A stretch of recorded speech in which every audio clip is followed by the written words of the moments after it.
അന്യായമായ ഭൂനികുതി വർധനവിനും ജനദ്രോഹപരമായ budget നിർദ്ദേശങ്ങൾക്കുമെതിരെ Puthenchira village ഓഫീസിലേക്ക് കോൺഗ്രസ് മണ്ഡലം കമ്മിറ്റി പ്രതിഷേധ ധർണ നടത്തി.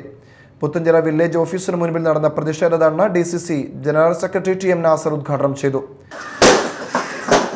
പിണറായി സർക്കാരിന്റെ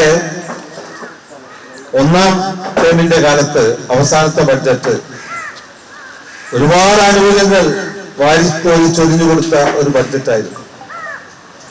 ആ ബഡ്ജറ്റിന്റെ പരിണിത ഫലമാണ് കഴിഞ്ഞ 4 വർഷം കേരളത്തിന്റെ ഇടതുപക്ഷ സർക്കാർ അനുഭവിച്ചത്. അതിന്റെ ദുരന്തം അനുഭവിച്ച കേരളത്തിലെ ജനങ്ങളാണ്.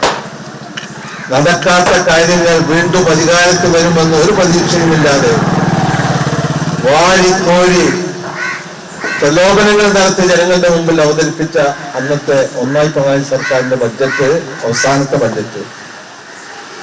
മണ്ഡലം പ്രസിഡന്റ് VA നദീർ അധ്യക്ഷത വഹിച്ചു.